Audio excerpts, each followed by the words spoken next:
కాపాడండి, కాపాడండి, వీడెవడో నన్ను చంపాలనుకుంటున్నాడు. ఏందిరా పోరగా, నీకు నేను ముసల్దానిలా కనిపిస్తున్నానా? అమ్మాయి ఏందిరా అమ్మ? ఆడోళ్లకు మర్యాద ఇయ్యడం చేతకాత్రా? లేకుంటే బతుకంతా ఆగమాగమైతుంది తెలుసా? ఆ సంబంధం లేకుంటే మా యొక్క వెనకాల కుక్కలా ఎందుకు తిరుగుతున్నావేంది? దీనికి తెలివి లేదు కాని తొందర బాగానే ఉంది. గంధర్వ కన్యనా, లేక దేవకన్యనా, యక్షిని లేదా కిన్నెరా? ఎవరై ఉంటారబ్బా? మనం ఒకటి. ఇదిగో ఓ ప్రేమ కథ, జగతెరుగని చెలిమి కథ, మనసెరుగని యువతి కథ, ఇది మన కథరా.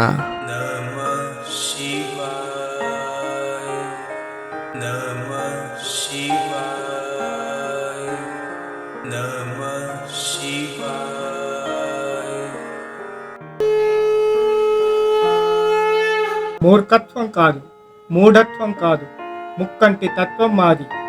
మేము హిందువులం.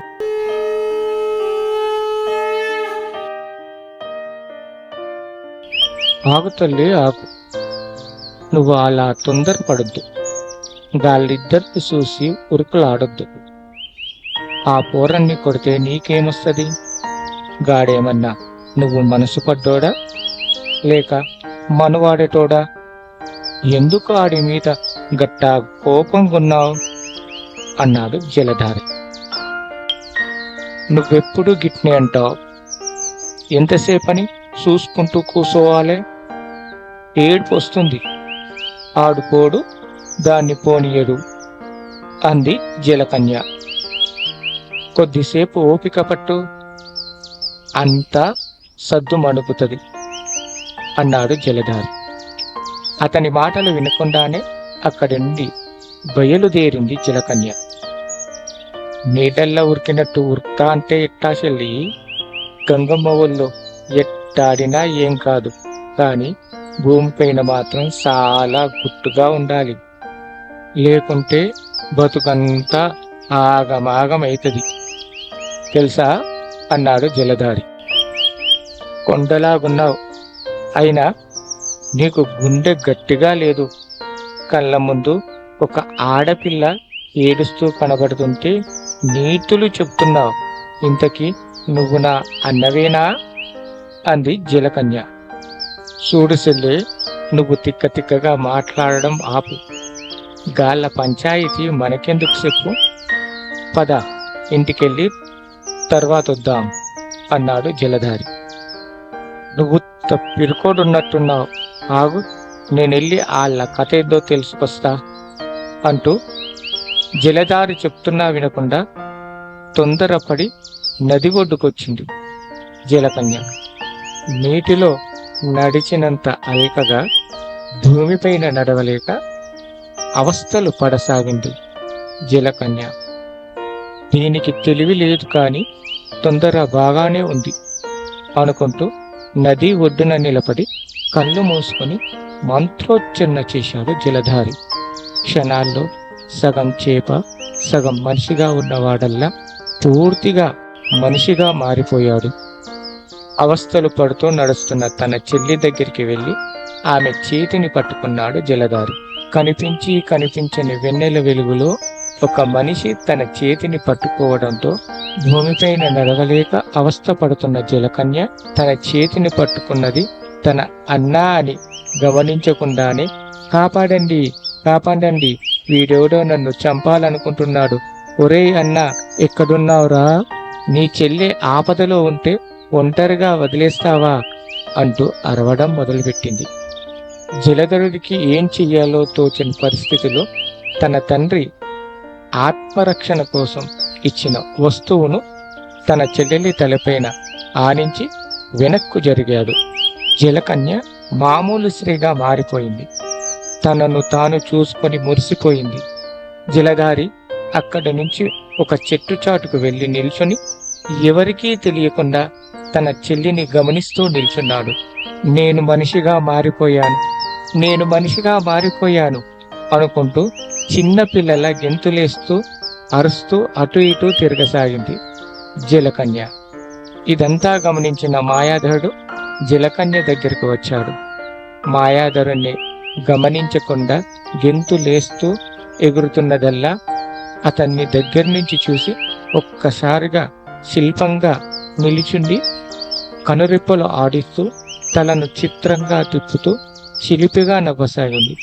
పూర్తిగా మనిషిగా మారిన జలకన్యను చూసిన మాయాధరుడు, ఎవరేమే, నేనెప్పుడూ ఈ చుట్టుప్రక్కల చూసింది లేదే, చుట్టుప్రక్కల తండాల వారందరూ నాకు తెలుసు. ఈవిడ కొత్తగా కనిపిస్తుందంటే గంధర్వ కన్యనా, లేక దేవకన్యనా, యక్షిని లేదా కిన్నెర, ఎవరై ఉంటారబ్బా అని మనసులో అనుకుంటూ జలకన్యనే చూస్తూ నిల్చున్నాడు. అతని వెనకాలే వచ్చి నిలుచుంది ప్రమద. మాయాధరుడు జలకన్యను కన్నార్పకుండగా చూస్తుండడం ప్రమదకు నచ్చలేదు. జలకన్య దగ్గరకు వెళ్ళి, చిన్నపిల్లలా, నీ చేష్టలేంటి? ఎవరు నువ్వు? ఎక్కడి నుంచి వచ్చావు? ఇక్కడ నీకేం పని? అంటూ ప్రశ్నల వర్షం కురిపించింది. ప్రమద మాటలను పట్టించుకోకుండా, అక్కా, మంచిగున్నావే అంది జలకన్య. మాయాధరుడు ప్రమదను జలకన్యను మార్చి మార్చి చూస్తూ, ఈ పిల్లను చూడగానే అనుకున్న నీ తాలూకే అని అన్నాడు. ఈమెవరో నాకు తెలియదు అంది ప్రమద. నువ్వెవరో తెలియకుండానే పలకరిస్తుందా అన్నాడు మాయాధరుడు. ఇంతకు నువ్వెవరు? మా అక్కను ఎందుకు ఏడిపిస్తున్నావు అంది జలకన్య. నేను మాయాధరుణ్ణి. నీ సోదరికి నాకు ఏ సంబంధమూ లేదు అన్నాడు మాయాధరుడు. ఆ సంబంధం లేకుంటే మా యొక్క వెనకాల కుక్కలా ఎందుకు తిరుగుతున్నావేంది అంది జలకన్య. ఏ, ఎవరు నువ్వు? మాయాధరుడు నా వెనకాల తిరగడం ఏంటి? నీకేమైనా మతిపోయిందా అంది ప్రమద. ఊరుకో అక్క, నేనంతా చూస్తూనే ఉన్నా.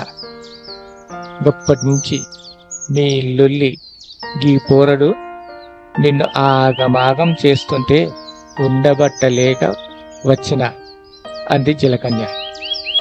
మేము గొడవ పడ్డామా? ఎప్పుడు అన్నాడు మాయాధరుడు. లొల్లి పెట్టుకోలేదా? నేనేమైనా పిచ్చిదానిలా కనపడుతున్నానా అంది జలకన్య. నీ ఉద్దేశం ఏంటి అన్నాడు మాయాధరుడు. అయితే మీ ఇద్దరి మధ్య మంచిగానే ఉందంటూ. ఔ, నిజమేనా అంది జలకన్య. మాయాధరుడితో కాదు, నాతో మాట్లాడు అంది ప్రమద. మనం ఒకటి.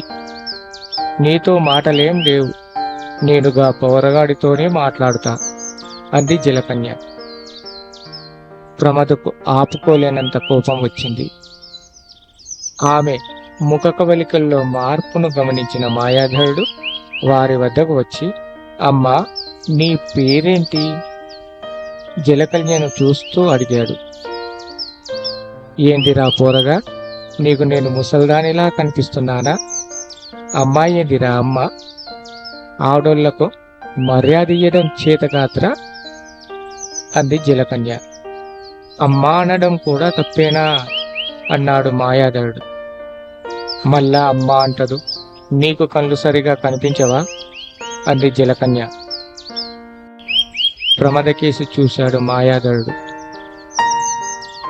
మాయాధరుడి పరిస్థితి గమనించిన ప్రమద ముసిముసిగా నవ్వుకుంటూ, నిజమే కదా మాయాధర, కన్నె పిల్లను పట్టుకొని అమ్మా అంటే ఎలా అంది ప్రమద. విన్నావా మా అక్క ఏమంటుందో?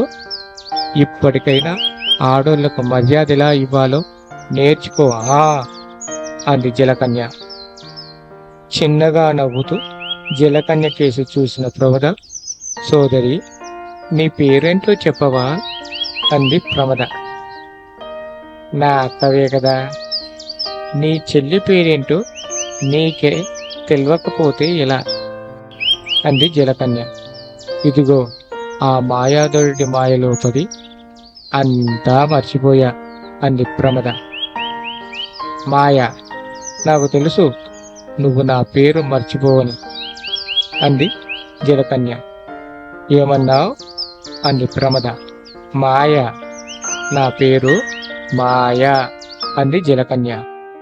మానవ లోకం ఇది మాయాజాలం మది గాయపడిన హృది కార్చిన అమూల్య చరితం ఇది.